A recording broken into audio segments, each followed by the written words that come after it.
Amados hermanos, tenemos un nombre para este congreso. ¿Cómo es que se titula? Diseñados para reinar. Yo no sé si usted sabe lo que significa la extensión de lo que usted está confesando en esta hora. Que usted fue preparado, que usted fue diseñado, que usted fue proyectado para reinar. Y la pregunta es, ¿estás reinando? ¿Verdad? El silencio es absoluto. No sabemos a qué clase de reino, tal vez a qué forma de reinar nos estamos refiriendo, y es lo que esperamos que el Espíritu del Señor nos aclare durante estas 3 noches que Dios me va a permitir estar con ustedes compartiendo la palabra de nuestro Dios. Entonces, hermanos, cuando hablamos de un diseño, estamos hablando de un proyecto que Dios tuvo, escuche, un proyecto que Dios tuvo con una creación especial que Él realizó para que ocuparan el lugar de Él. O sea, para que fueran, inclusive la misma palabra del Señor dice, dioses somos. O sea, para que nosotros fuéramos lo más parecido a Dios es el ser humano. El más parecido a Dios es el hombre y la mujer que fueron creados por Él para reinar, que fueron diseñados por Él para gobernar, que fueron diseñados por Él para dirigir, que fueron diseñados por Él para estar al frente, para ser cabeza y no cola, para estar siempre arriba y nunca abajo. Para eso fuimos diseñados originalmente. Pero como bien lo decían algunos de los que hablaron anoche y en la extraordinaria obra de arte que disfrutamos anoche acá en el comienzo de esta conferencia, ¿verdad? Se habló de que ese diseño original de Dios que lamentablemente se perdió. Y es verdad, por causa del pecado, sin embargo, fue restaurado por nuestro Señor y Salvador Jesucristo con su glorioso sacrificio realizado en la cruz del Calvario, con su sangre derramada por todos y cada uno de nosotros. Y el Señor vino entonces para restituir todo lo que el primer Adán perdió, y por eso a Jesús se le llama el segundo Adán, que vino entonces a recuperar lo que el primer Adán perdió. Y ese segundo Adán es tu Señor, es tu Rey, es el que te gobierna, es el que te dirige, es aquel a quien tú sigues, es aquel a quien tú sirves, es aquel a quien tú honras, es aquel a quien tú adoras, y por lo tanto tienes que mostrar con todas tus acciones, con todas tus palabras y con los frutos que produzca, que verdaderamente ese diseño original que tenemos en la palabra de Dios, y si quiere me acompaña en su Biblia para que veamos lo que la palabra de Dios dice acerca de nosotros los seres humanos. Y dice así en el capítulo 2 del libro de Génesis: entonces Jehová Dios tomó o formó al hombre del polvo de la tierra. Fíjese, Dios trabajó con el hombre de una manera diferente a como hizo las demás cosas. ¿Verdad? En los primeros 5 días de creación, lo único que Dios usó fue el poder de su palabra. Dice en la Escritura, usted lo puede leer en el capítulo 1, lo va a ver continua y permanentemente, donde dice, y dijo Dios, y dijo Dios, y dijo Dios, o habló Dios, y las cosas fueron creadas por el poder de la palabra creativa de nuestro Dios. Pero cuando fue a hacer al hombre, no lo hizo así. No dijo simplemente que salga un hombre, que aparezca un hombre y una mujer, y entonces de la nada apareció el hombre y la mujer, como sucedió con los peces, como sucedió con las bestias del campo, como sucedió con el resto de la creación. No, Dios se dedicó a hacer algo especial con ese hombre, en donde estás tú incluido. y en donde estoy yo incluido. Con esa mujer donde estás tú incluida y donde están incluidas todas las mujeres, especialmente aquellas mujeres que han abrazado a Jesucristo como Señor y Salvador. Pues como vemos, dice la palabra que Dios formó al hombre primero del polvo de la tierra. O sea, hizo un muñeco de tierra. Y por eso hay una expresión en la Biblia que dice que del polvo fuimos tomados y por lo tanto al polvo volveremos. Y por eso es que nos entierran. Bueno, ahora inclusive creo que es más económica la cremación que el entierro. Pero bueno, de todas maneras, sea cremado o sea enterrado, volvemos a hacer lo que fuimos antes de que el Señor nos formara. Dice la Biblia que Dios formó del polvo de la tierra y entonces fíjese lo otro que hizo Dios, que es tal vez lo más interesante de lo que forma parte de la creación del hombre. Y es que sopló sobre su nariz aliento de vida y fue el hombre un ser viviente. ¿Cuántos saben que Dios es espíritu? A ver, ¿cuántos saben que Dios es espíritu? Entonces, si Dios es espíritu y Él sopló aliento de vida, o sea, de sí mismo sopló sobre el hombre aliento de vida, la pregunta es, ¿qué sopló? ¿Qué salió de Dios? Si Dios es espíritu, ¿verdad? No tenemos que hacer unos grandes exégetas para darnos cuenta de que Dios sopló espíritu. Y por eso dice que el hombre recibió espíritu de vida y vino a ser entonces esa hermosa creación que hoy conocemos como el hombre y la mujer. Pero no es solamente el hecho de que Dios haya soplado, ¿verdad? Sino que si nosotros recibimos del Espíritu de Dios, entonces las cualidades, las virtudes, ¿verdad? La autoridad que estaba sobre Dios fue transmitida al hombre.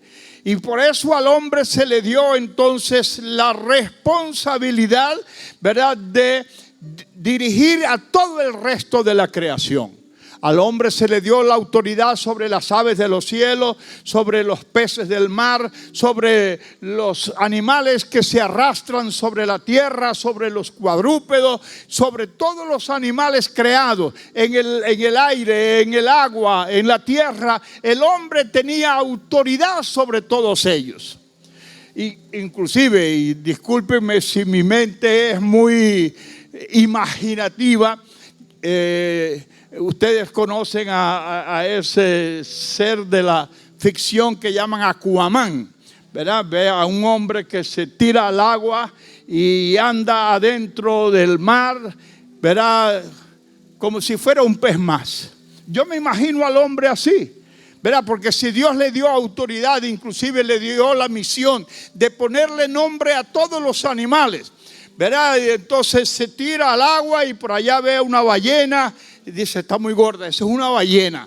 Y por allá ve a un tiburón con todo su aspecto así fiero que tiene el tiburón. Llamó al tiburón por su nombre, pero también llamó a las sardinas por su nombre, llamó a los bagres por su nombre, y a cada uno de los animales el hombre cumplió la sagrada misión de ponerle nombre. A los peces del mar, a las aves de los cielos, y el hombre pues con esa capacidad y esas cualidades que Dios le dio, entonces lo puso sobre la tierra para que gobernara. ¿Para qué nos puso? Aló, ¿para qué nos puso? Para gobernar. Nos puso para dirigir. Nos puso para liderar. Entonces, por eso es muy apropiado el nombre de esta conferencia cuando se dice que nosotros fuimos diseñados, o sea, fuimos formados para reinar. Hermanos, son muchas los motivos que pudiéramos llegar a tener para nosotros no creer en nosotros mismos que tenemos esa capacidad, esa habilidad, esa virtud dada por Dios para gobernar. Y es que nos miramos, ¿verdad? Y la apariencia, diga conmigo apariencia, no dice que nosotros tenemos cara de reyes o caras de reina, ¿verdad? A veces podemos ver los defectos que están en nosotros y por causa de esos defectos que están en nosotros, entonces creemos que no tenemos capacidad para reinar. Pero en esta noche, en el nombre del Señor Jesucristo, yo quiero derribar por completo esa idea que por el hecho de que tú no tengas la apariencia de un rey o la apariencia de una reina, tú no estás en capacidad para reinar. Y vamos a ver algunos ejemplos que tenemos en la palabra de Dios de hombres y mujeres que sin apariencia para ser rey o para ser reina, sin embargo, lo llegaron a hacer y con mucho éxito realizaron su trabajo. Permítame orar. Padre, en el nombre de Jesús, te doy gracias por esta oportunidad que una vez más se me da de estar aquí en la ciudad de Valera, de estar aquí en el estado Trujillo, donde tú me trajiste cuando yo apenas era un niño, acababa de cumplir 20 años de edad, cuando tú me trajiste acá, Señor, para llevar adelante esta obra que se ha solidificado, que ha crecido, Señor, acá en este estado Trujillo, en sus alrededores, en varias de las ciudades, tanto del estado Trujillo como del estado Zulia, del estado Mérida, del estado Lara, ciudades circunvecinas al estado Trujillo. Y a los otros lugares, Señor, de que me permitiste llegar en el desarrollo de este ministerio que me diste, de la responsabilidad de evangelizar, de la responsabilidad de ganar personas para Cristo y de la responsabilidad de establecer congregaciones, Señor, que en un lugar se establecieran para desde allí proclamar las verdades del evangelio del reino de nuestro Señor Jesucristo.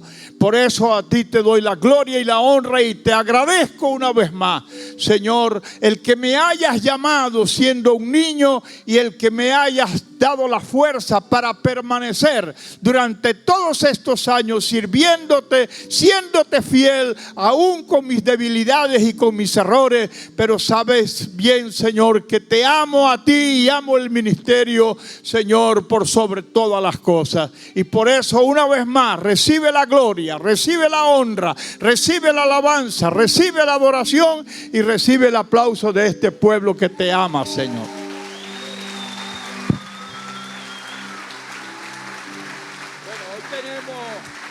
Hoy tenemos un día bastante caluroso y denme permiso para quitarme esta chaqueta porque ya me tiene.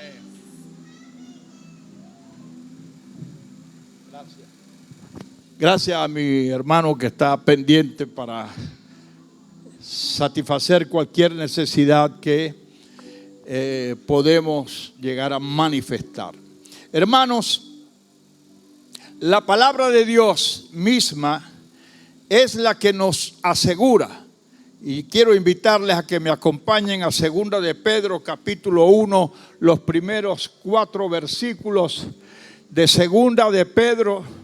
Hoy me traje una Biblia de púlpito porque en realidad pues he tenido ciertas dificultades en la visión. Tuve un derrame de sangre, un pequeño vaso que se rompió de mi ojo izquierdo y eso me ha impedido tener pues una visión clara, y entonces estoy usando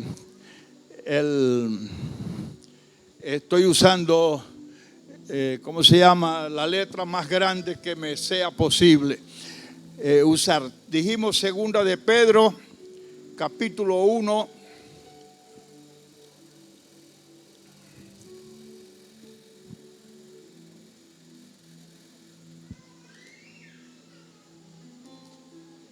En los 4 primeros versículos de la palabra de Dios leemos lo siguiente. Segunda de Pedro, capítulo 1, los primeros versículos dicen de la manera siguiente: Simón Pedro, siervo y apóstol de Jesucristo, a los que habéis alcanzado por la justicia de nuestro Dios y Salvador Jesucristo una fe igualmente preciosa que la nuestra. Diga conmigo, una fe preciosa. Gracia y paz os sean multiplicadas en el conocimiento de Dios y de nuestro Señor Jesús, como todas las cosas que pertenecen a la vida y a la piedad nos han sido dadas por su divino poder, mediante el conocimiento de aquel que nos llamó por su gloria y excelencia, por medio de las cuales nos ha dado preciosas y grandísimas promesas, para que por ellas llegaseis a ser participantes de la naturaleza divina, habiendo huido de la corrupción que hay en el mundo a causa de la concupiscencia. Dice este pasaje de la palabra, el último versículo leído, que nosotros llegamos a ser participantes de la naturaleza divina desde el día en el cual nosotros abrazamos la fe del Hijo de Dios. Hermanos, y esto es algo que tienes que tener presente. O sea, tú no eres un ser humano cualquiera. Diga conmigo, no soy un ser humano cualquiera. Diga conmigo, yo soy un ser humano, pero hecho a la imagen y semejanza de Dios. Diga conmigo, hecho a la imagen y semejanza de Dios. Pero alguno te puede decir, pero esa imagen y semejanza la perdió el hombre por causa del pecado cometido cuando le hizo caso a la serpiente, ¿verdad? Y comió del fruto prohibido. Eso es verdad. Pero diga conmigo, pero esa naturaleza divina, diga conmigo, esa naturaleza divina fue restaurada. Diga, fue restaurada, fue hecha de nuevo cuando yo conocí y recibí a Jesucristo como mi Señor y Salvador. O sea, esa es una de las obras que Jesús hizo en tu vida y en mi vida. Nos restauró, recuperó lo que habíamos perdido y ahora somos nuevamente las personas que poseemos naturaleza divina. Diga conmigo, poseo naturaleza divina. Hermanos, yo sé que es fácil decirlo, pero asimilarlo es lo que nos cuesta un poco. Tener naturaleza divina significa que yo puedo hacer lo que Dios hace, que tengo el poder de Dios. Escuche, y la palabra del Señor es clara. Ella nos dice que recibimos poder para que nosotros podamos sanar a los enfermos, libertar a los oprimidos, abrirle los ojos a los ciegos, darle la lengua al mudo, inclusive hasta nos dio el poder de resucitar muertos. ¿Aló? Hermanos, ese poder lo tenemos. Diga conmigo, yo tengo ese poder que Dios tiene de sanar cualquier clase de enfermedad, de levantar al paralítico, de darle la lengua al mudo. Ahora, yo tengo el poder. El problema está en si lo uso o no lo uso. ¿Aló? ¿Verdad? Cuando yo recuerdo a un predicador amigo que fue a celebrar una campaña evangelística al aire libre en la ciudad de Valencia. Y cuando estaban preparados para comenzar la campaña, llegaron con unos paralíticos y se los pusieron ahí al frente. Hermanos, y este pastor se acercó a los paralíticos y dice: ¿y ustedes a qué han venido? Vinieron a echarme a perder la campaña. O sea, vinieron para que la gente se dé cuenta que no tengo ningún poder para levantar a un paralítico. A pesar de que en la propaganda decía: los ciegos ven, los sordos oyen, los mudos hablan, los paralíticos se levantan, los muertos resucitan. Usted sabe ese versículo de la palabra de Dios, del cual inclusive hizo énfasis Juan el Bautista cuando se le hizo saber, ¿verdad?, que el Señor Jesús era el enviado del cielo para la salvación de todos los seres humanos. Entonces él consideró que el tener esos paralíticos ahí al frente de donde él estaba predicando, lo que le traía era vergüenza, porque ya él estaba convencido de que él no iba a poder levantar a esos paralíticos. Entonces, hermanos, sabemos que ese poder está en nosotros.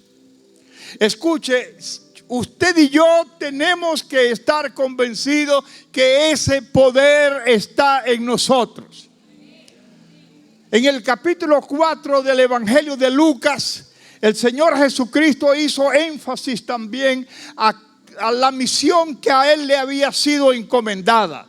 El capítulo 53 del libro del profeta Isaías también hace un recuento del poder que el Señor tenía para sanar, para libertar, para destruir pues toda especie de mal. El problema está en que nosotros que tenemos ese mismo poder que Jesucristo tiene, porque nosotros somos de su misma naturaleza.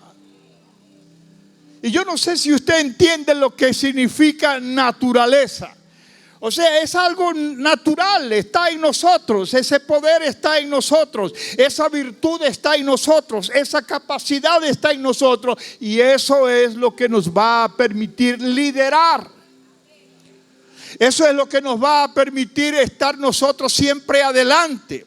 Eso es lo que nos va a permitir a nosotros destacarnos en cualquier lugar donde nosotros nos encontremos.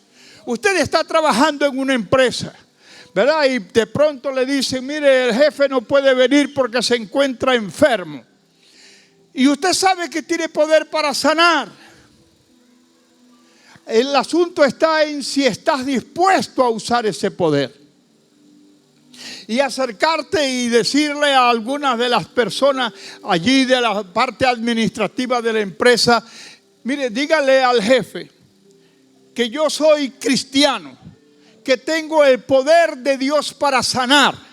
Y si él quiere ser sanado, que me invite y yo con mucho gusto voy a ir a su casa a orar por él para sanarlo. Escuchen, no es orar por él para que sea sano, sino orar por él para sanarlo. ¿Quién lo va a sanar? Ve, ahí es donde titubeamos, ahí es donde dudamos de decir: bueno, ¿lo voy a sanar yo o lo va a sanar Dios? ¿Quién lo va a sanar? El asunto es que usted sea capaz de decir: lo voy a sanar yo, porque la orden del Señor fue que nosotros fuéramos y sanáramos al enfermo, al que cree. ¿Qué dice la palabra? Pondrá las manos sobre el enfermo. ¿Y qué va a pasar con el enfermo? El enfermo sanará. ¿Cuándo sanará el enfermo? Cuando yo le ponga las manos. Cuando usted le ponga las manos, el enfermo debe sanar. Hermanos, pero ¿lo creemos? Porque si lo creemos, entonces, ¿qué tenemos que hacer? Si lo creemos, estamos llamados a practicarlo. ¿Cuál es el problema entonces de que a veces no creamos que somos esa clase de líderes, ¿verdad? Que de hombres y mujeres de Dios que fuimos llamados, como decía ahora, para estar adelante, para ser cabeza y no cola, para estar arriba y nunca abajo. Entonces, el problema que tenemos casi siempre se llama las apariencias. Diga conmigo, apariencias. Hermanos, y hay algo que les quiero pedir en esta hora, y es que usted y yo no nos dejemos llevar por las apariencias. Las apariencias son eso, apariencia, aparento ser. Cuando yo digo que aparento ser algo es porque no lo soy. Aparento ser una persona débil, pero no lo soy. Aparento ser una persona incapaz de lograr algo, pero no es verdad. ¿Verdad? Yo voy a saber si puedo o no puedo el día que lo intente. Usted va a saber si usted puede abrirle los ojos a un ciego el día que usted ore por ese ciego. Cuando usted ora por el ciego, entonces lo que va a suceder con ese ciego es lo que le va a decir a usted si usted tiene el poder para hacerlo o para no hacerlo. Usted está llamado, decíamos, a estar al frente. Y voy a ponerle algunos ejemplos de la palabra, ¿verdad? Que quiero que los podamos mirar para que usted y yo nos demos cuenta que algunos no aparentaban ser buenos líderes, no aparentaban estar hechos para gobernar, no aparentaban estar hechos para dirigir, no aparentaban estar hechos para reinar, pero sin embargo fueron líderes extraordinarios el día que se dispusieron a hacer. Entre ellos tenemos el caso de Moisés. Hermanos, primero Moisés fue un hombre que en su comienzo no tenía una historia extraordinaria.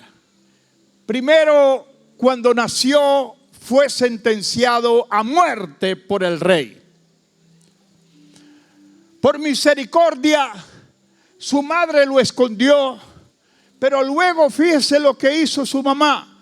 Lo metió en una canastilla y lo tiró al agua, a la suerte, a ver qué ocurría con Moisés.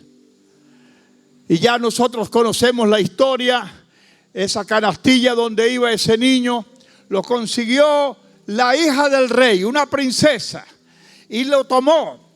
Y lo tomó como si fuera su hijo. Lo llevó al palacio. O sea, Moisés fue creado en una cultura muy diferente a la hebrea. Pero Dios que está en el asunto, diga conmigo, Dios está en el asunto. Si Dios te llamó a ser líder, Dios va a preparar todo lo que se necesita para que tú puedas ejercer ese liderazgo. ¿Y qué fue lo que hizo Dios? Además de preservar la vida de Moisés, ¿verdad? Que la mujer buscó a una esclava para que lo criara, para que lo cuidara. Y a que usted no sabe, o sí sabe, la palabra lo dice, ¿a quién buscó? Resultó ser que la esclava que buscó para que cuidara a Moisés era la propia madre de Moisés. Y eso nos da a entender que a pesar de haber sido creado en el palacio del faraón egipcio, sin embargo, Moisés no dejó de recibir la enseñanza desde pequeño de que él supiera quién era en realidad. Que él supiera que no era egipcio, que no era hijo de la princesa, ¿verdad? Que pertenecía a otra cultura. Y eso lo llevó a tener un gran problema, ¿verdad? A la edad de 40 años, ¿verdad? paseando por los alrededores del palacio, se consiguió con que estaban maltratando a un israelita, ¿verdad? Y él sabía que pertenecía al pueblo de Israel, pero era un egipcio, ¿verdad? Al pueblo con el que él estaba identificado, al que él pertenecía, en este caso como egipcio, como hijo de la princesa, y él contendió con aquel hombre y lo mató. Y se divulgó entonces que Moisés había matado a un egipcio, y entonces lo persiguieron y se fue huyendo al desierto. De allá en el desierto duró 40 años, hermano. O sea, llegó a la edad de 80 años. Hermanos, un viejo ya de 80 años, ¿usted cree que puede hacer muchas cosas? Dígamelo, por favor, para estar consciente. Un viejo de 80 años puede hacer muchas cosas. ¿Sí o no? Ah, muchas gracias. Entonces tengo esperanza, porque dentro del 25 de septiembre yo cumplo 80. Quiere decir entonces que todavía estoy en capacidad de hacer muchas cosas. Hermanos, y Moisés, ¿verdad? A esa edad, entonces le fue encomendado enfrentarse con el faraón para lograr la libertad del pueblo de Israel de la esclavitud a la que estaba sometido el pueblo durante 400 años. Pero Moisés tenía un problema. Moisés era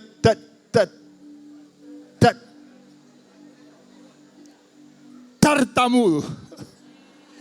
No podía hablar bien.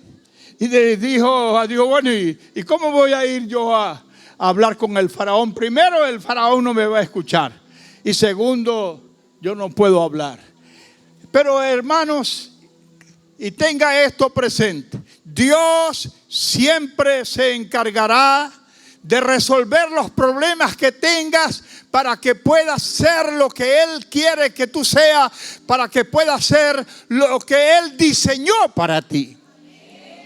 ¿Verdad? Si Dios había escogido a Moisés para libertar al pueblo de Israel, entonces Dios se encargaría de resolver el problema que Moisés tenía. Y Dios le dijo, Moisés, yo voy a hablar contigo, pero tú vas a hablar con tu hermano Aarón. Aarón va a ser la voz tuya. Aarón va a hablar con el faraón.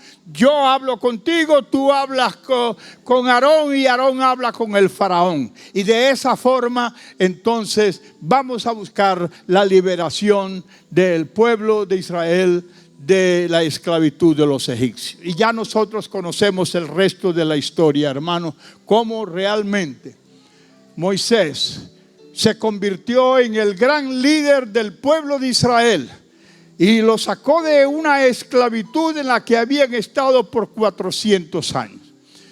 Hermanos, un tartamudo, escuche, un tartamudo, un viejo, y no es nada, que al que le dan para que hable en su lugar era más viejo que él. Moisés tenía 80 y su hermano Aarón tenía 83 años. O sea, como poniendo las cosas un poco más difícil. Pero para tu Dios y para mi Dios no hay nada imposible. Diga conmigo, para nuestro Dios no hay nada imposible. Para nuestro Dios no hay cosa difícil. Pero si Dios se dispuso a libertar a Israel por manos de Moisés, pues lo habría de hacer, y lo hizo. Y Moisés fue fiel para cumplir la misión que se le había encomendado. Otro hombre que podemos citar, a José, que llegó a ser prácticamente el rey de los egipcios. José, hermanos, ¿cuál era la posibilidad que José tenía de llegar a reinar? A ver, ¿cuál era? José era un soñador, vivía soñando. Y los sueños de José no le gustaban a sus hermanos, ni siquiera a su propio padre, ¿verdad? Y José entonces fue vendido por sus hermanos como un esclavo, y como un esclavo entonces llegó a la casa de un hombre llamado Potifar, que lo tenía como esclavo. Pero había algo, hermanos, es algo muy interesante que por razones de tiempo no voy a estar leyendo los pasajes, pero que usted, por favor, tome nota o por lo menos recuérdelo. Trate de leer toda la historia de Moisés, trate de leer toda la historia de José. Y una de las cosas, ¿verdad?, que bendijeron a José es que dice la palabra que a donde José iba, el Señor iba con él. Amén. Cuando sus hermanos lo metieron en una cisterna, ¿verdad? Las cisternas son lugares para depositar agua, ¿verdad? Cuando lo lanzaron allí, el pozo, la cisterna estaba seca y José sobrevivió. Luego los hermanos lo vendieron como esclavo a Potifar, y dice que cuando él entró a la casa de Potifar, el Señor iba con él. Como esclavo, pero el Señor estaba con él. Dígale al que está a tu lado, no importa la posición que tengas. Dígale, no importa la posición que tenga, no importa el oficio que estés realizando. Si el Señor va contigo, dígale, si el Señor va contigo, tú vas a lograr ser aquello para lo cual tu Dios te diseñó. Y tu Dios te diseñó para reinar. Amén. Diga conmigo, mi Dios me diseñó para reinar. Mi Dios me diseñó para estar adelante. Mi Dios me diseñó para triunfar. Para eso me diseñó Dios, y Dios se encargará entonces de resolver el problema. Estando en la casa de Potifar, la mujer de Potifar se enamora de José. José, como él mismo lo testificó, para ser fiel a Dios y para ser fiel a su amo Potifar, no quiso tocar a la mujer de Potifar. Esta se enojó con él y entonces buscó la forma de acusarlo de que José la quería violar, y a José fue a dar a la cárcel.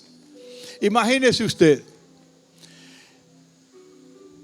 ¿qué esperanza había de que José pudiera llegar a ser un gran líder? Sí, por donde quiera que metía la cabeza tropezaba. Pero dice la palabra que cuando José entró a la cárcel, Jehová estaba con él. Amén. Amén. Diga conmigo, el Señor estuvo con José en la cisterna. El Señor estuvo con José cuando era esclavo en casa de Potifar. El Señor estuvo con José cuando estuvo preso en la cárcel. Hermanos, y estando preso en la cárcel, interpretó los sueños de otros presos, y esos presos prometieron hablar con él, a favor de él, con el rey, y no lo hicieron. Pero llegó un momento en que aquel rey tuvo un sueño que nadie lo podía interpretar.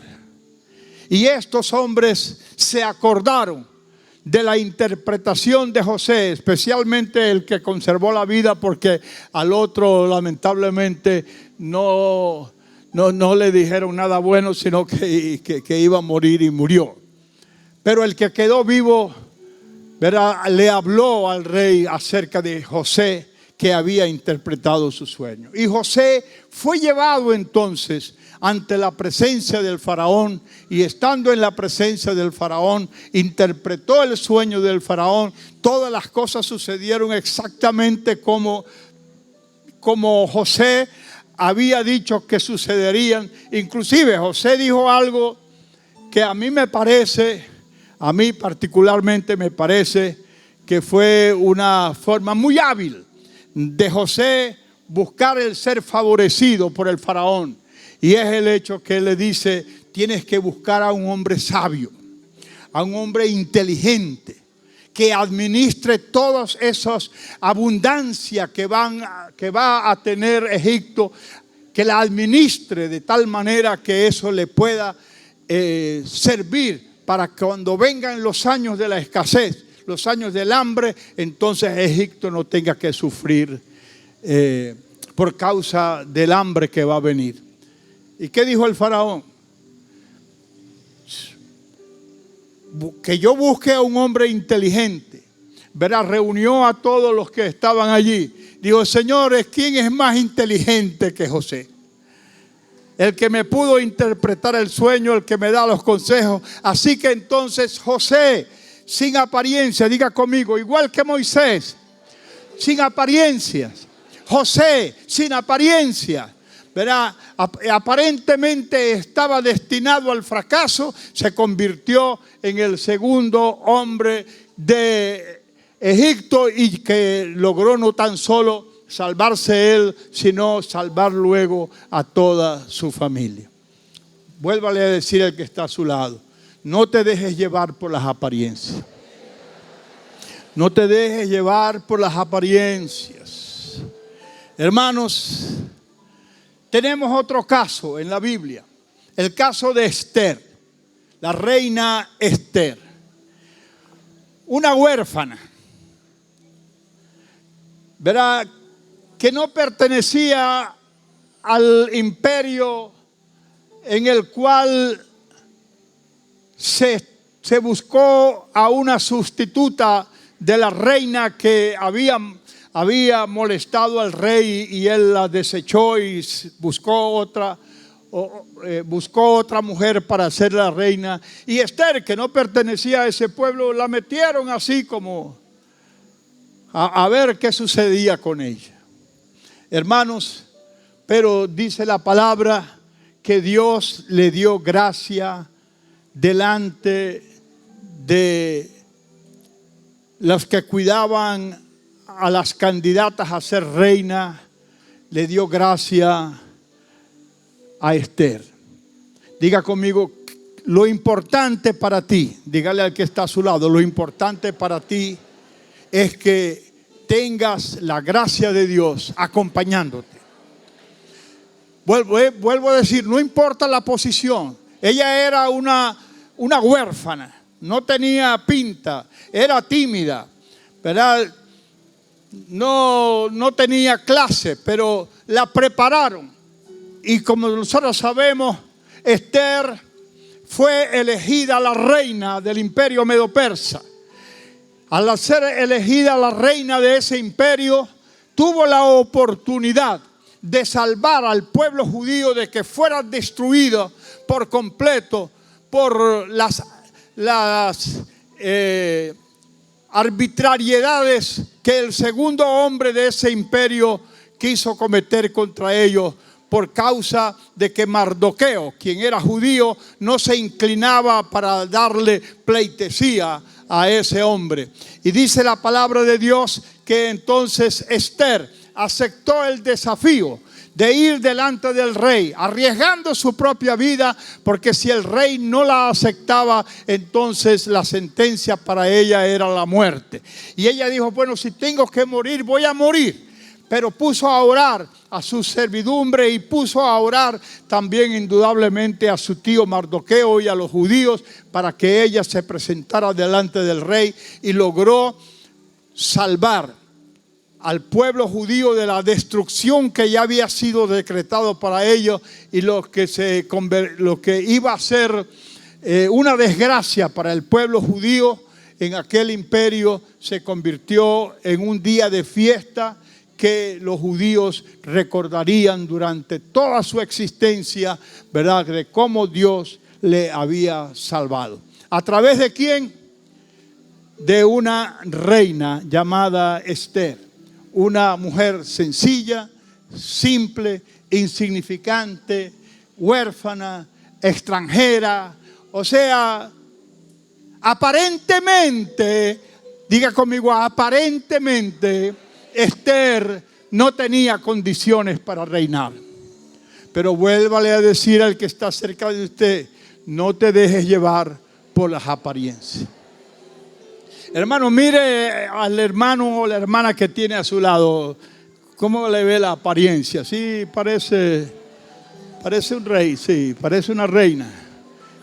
Parece, sí, que tiene condiciones ¿verdad? Para estar siempre adelante, para ser exitoso, para lograr todas las cosas que se propongan en la vida.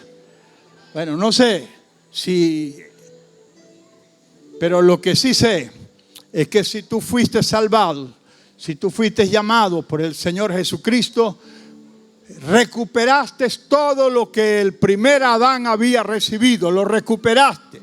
Y el primer Adán fue formado para gobernar, para liderar, para decidir qué hacer, hasta los nombres que los animales llevarían. Ese hombre llamado Adán fue el encargado de hacer todas esas cosas, hermanos, que se perdieron, pero que se recuperaron. La mala noticia fue que se perdió por causa del pecado, pero la buena noticia, la gran noticia, es que todo lo que el primer Adán perdió, el segundo Adán lo recuperó. Amén. Aleluya. Lo recuperó para usted, lo recuperó para mí. La pregunta es, ¿lo crees? ¿Lo crees? ¿Quién puede decir, yo lo creo? Vuélvalo a decir, yo lo creo.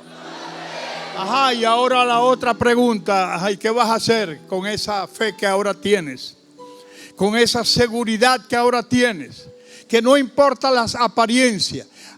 A lo mejor eres tímida, eres tartamuda, eres lo que fuera, pero el Señor te hizo para que tú gobernaras. Hermanos, y para no extenderme mucho, voy a hablar de un último caso, llamado David. David, el gran rey de Israel, el más grande de los reyes que Israel tuvo y que reinó en Israel durante 40 años.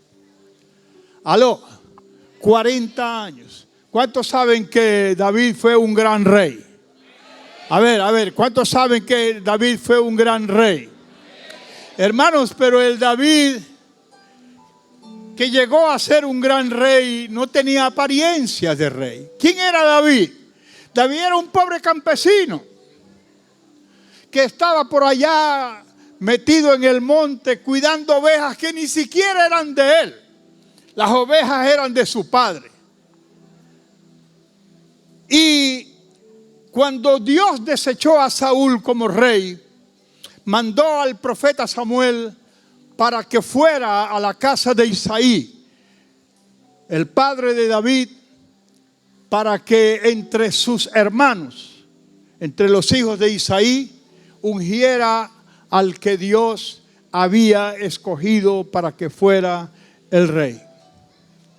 Hermanos, y David tenía una apariencia de rey tan grande que ni su familia lo invitó cuando el profeta fue. Ni su padre lo tomó en cuenta. Reunieron a todos sus hermanos, inclusive cuando el profeta llegó, dice la palabra que se quedó viendo a algunos de ellos que tenían una buena pinta y decía en su corazón, este va a ser el rey. Y el Señor le dijo, ese que tienes en tu mente no va a ser el rey. Ahí falta alguien. Y entonces el profeta le pregunta a Isaí, ¿estos son todos tus hijos? Porque hasta que no estén todos no nos podemos sentar a comer. Y el padre de David dijo, bueno, yo tengo uno, pero ese es un muchacho que está metido allá en el monte, cuidando ovejas. Hazlo llegar, mándalo a traer. Y me imagino, hermano, no sé si David tuvo tiempo de bañarse, ¿verdad? De cambiarse de ropa. Lo cierto es que a David lo trajeron con urgencia. Hermano, ¿cuál era la apariencia de rey que tenía David? Ninguna. Ni su padre lo tomaba en cuenta, y mucho menos sus hermanos. Un pobre pastor de ovejas, pobre ovejero. Sin embargo, dice la palabra de Dios que su padre lo envió a que le llevara de comer a sus hermanos. Porque fíjense, David no era ni soldado siquiera. ¿Verdad? Había un ejército, Israel tenía un ejército.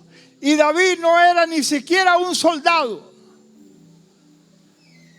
Entonces, ¿cómo se podía llegar a pensar que un muchacho como David pudiera llegar a ser rey? Hermanos, pero Dios lo preparó todo. Y David se enfrentó al gigante filisteo y lo venció y le cortó la cabeza y venció a todo el ejército filisteo. Y David, como todos nosotros sabemos, llegó a ser el gran rey de Israel. Hermanos, y dice la palabra de Dios que por causa de David la tierra conocería que había un Dios en Israel. El gigante se burlaba porque decía, bueno, ¿tú creen que yo soy que un perro?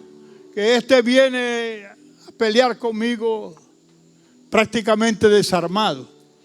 Mientras que el gigante, además de ser gigante y que tenía atemorizado a todo el pueblo, tenía espada, tenía jabalina, ¿verdad? Para enfrentarse, en este caso, a David.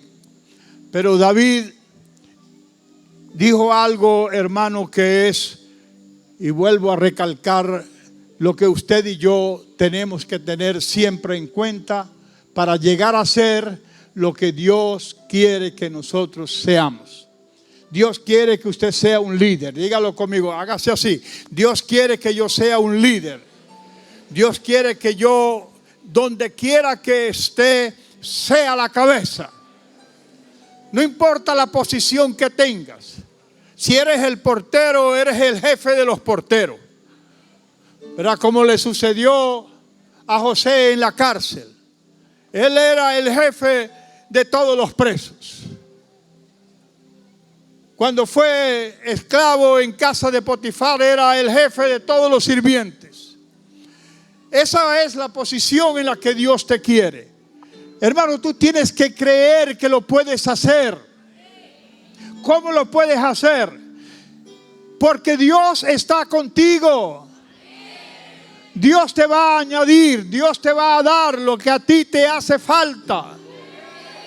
A Esther le dio a Mardoqueo, a Moisés le dio a Aarón, ¿verdad? Y David con su onda, hermanos, ¿cómo se va a enfrentar David con una onda y unas piedras a un gigante que tenía todas las armas de guerra en su mano? David lo dijo: tú vienes a mí con espada, con jabalina, pero yo vengo contra ti en el nombre de Jehová de los ejércitos, que es el que tú has desafiado. ¿Qué hizo a David victorioso? ¿Qué hizo a David victorioso? El Dios que lo acompañaba. ¿Qué hizo a Esther victoriosa? Al Dios al que ella clamó.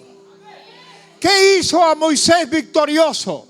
El Dios que le daba las órdenes y que lo acompañaba en todo lugar. Moisés decía: si tú no vas conmigo, yo no voy. Yo no me muevo sin tu voluntad. Yo no me muevo si tú no me acompañas. Hermano, usted lo que tiene que hacer es reclamar la compañía de Dios. Reclame la compañía de Dios. Reclame la gracia de Dios. Reclame la sabiduría de Dios. Y entonces Dios te va a posicionar. Dios te va a llevar a ser ese líder, esa líder que esa empresa necesita, que ese barrio necesita, que esa comunidad necesita, y que además la vas a usar, ¿verdad? Como enfatizaban en el día de ayer todos los exponentes, de que hemos sido llamados para ganar las personas para Jesucristo. Vayan, hagan discípulos en todas las naciones.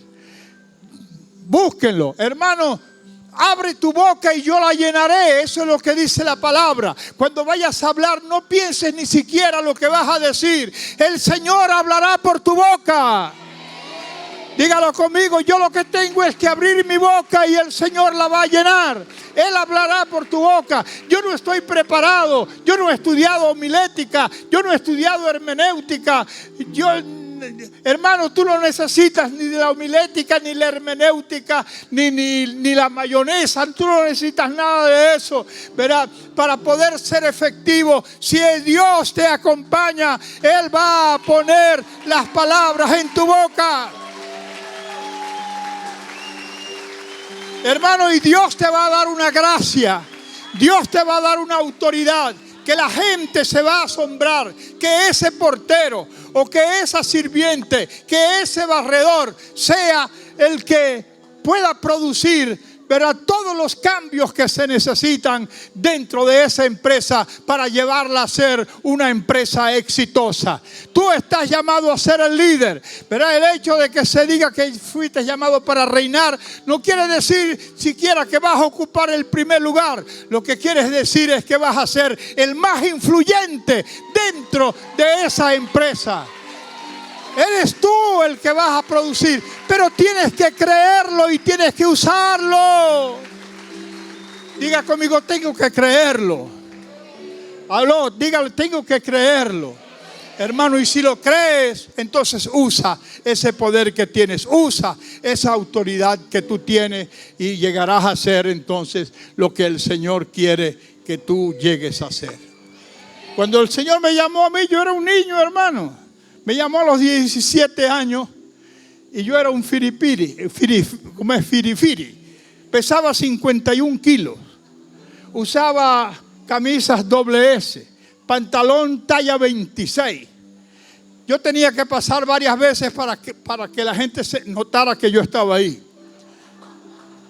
Pero Dios me llevó a donde me quiso llevar.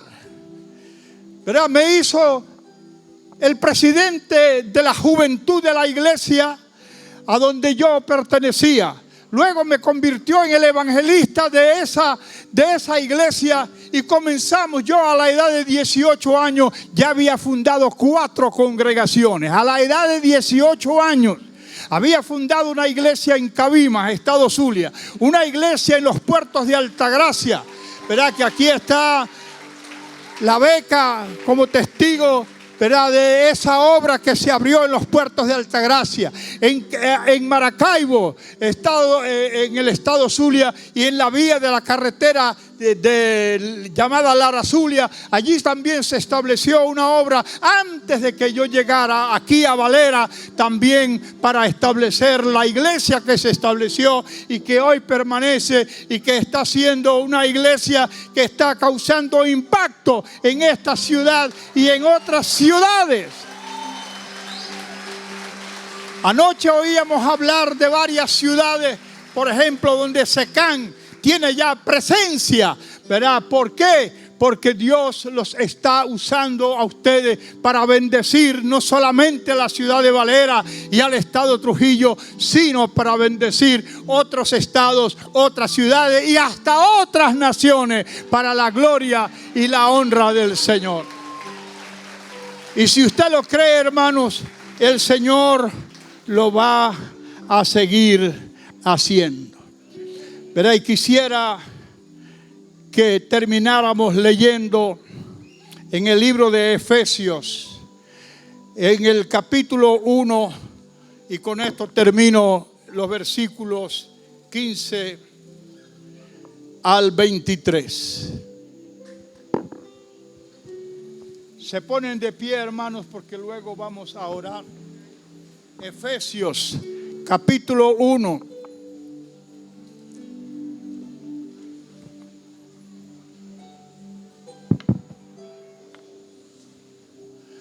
Efesios capítulo 1, versículos 15 en adelante dicen: por esta causa también yo, habiendo oído de vuestra fe en el Señor Jesús y de vuestro amor para con todos los santos, no ceso de dar gracias por vosotros, haciendo memoria de vosotros en mis oraciones. Escuche, para que el Dios de nuestro Señor Jesucristo, el Padre de gloria, os dé espíritu de sabiduría y de revelación en el conocimiento de Él, alumbrando los ojos de vuestro entendimiento para que sepáis. Dígale al que está a su lado, para que sepas.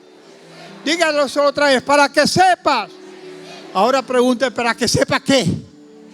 Dice, para que sepáis cuál es la esperanza a la que Dios os ha llamado, cuáles son las riquezas de la gloria de su herencia en los santos, cuál es la me gusta esta expresión superlativa con la cual habla el apóstol Pablo a la iglesia de Éfeso y le dice, cuál la supereminente grandeza de su poder para con nosotros los que creemos según la operación del poder de su fuerza.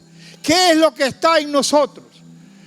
Escuche, lo dice la palabra de Dios, que sobre ti está la supereminente grandeza de su poder. Si hubiera dicho poder era suficiente. Si hubiera dicho grande poder era suficiente. Pero habla de la supereminente grandeza de su poder para con nosotros los que creemos. ¿Y cuántos lo creen? Usted ha confesado de que usted cree que usted es lo que Dios dice que usted es. Hermanos, y usted es la creación de Dios. Usted fue hecho para ganar. Usted fue hecho para liderar. Usted fue hecho para triunfar. Usted fue hecho para estar adelante y no atrás. Usted fue hecho para estar arriba y no abajo. Usted fue hecho para ser cabeza y no cola. Usted fue hecho para triunfar. En todo lo que usted emprenda, hermano, usted lo va a poder lograr. Diga conmigo, si Dios me acompaña, en todo lo que yo emprenda, yo lo voy a poder lograr porque yo fui hecho para ganar. Dele aplauso al Señor.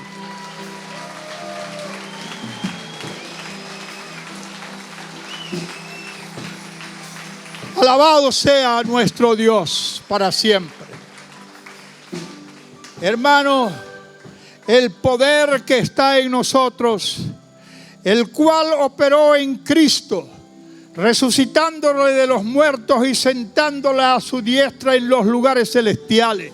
Cuando la Biblia nos habla de lugares celestiales, aquí no nos está hablando de un lugar allá en el tercer cielo, más allá de las nubes, no. Nos está hablando de los lugares altos, de los lugares de eminencia. Allí donde están los reyes, allí donde están los gobernantes, allí donde está el presidente, allí donde está el gobernador, allí donde está el alcalde, allí donde está esa empresa en la que tú te encuentras. Dios te está llamando a hacer influencia en ese lugar.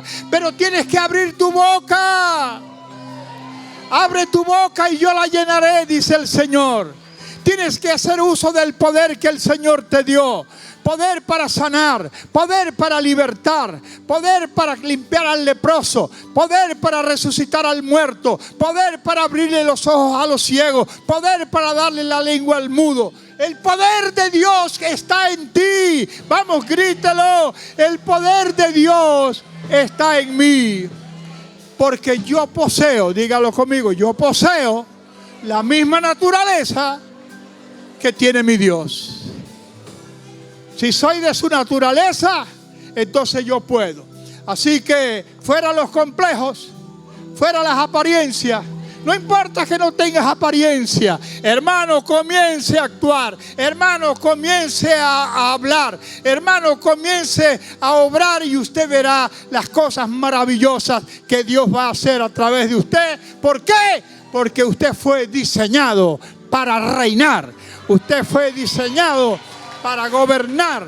Usted fue diseñado para ganar. Amén. Usted fue diseñado para abrirse camino en medio de las dificultades. Que Dios me los bendiga y espero verlos mañana. En el nombre de Jesús. Amén.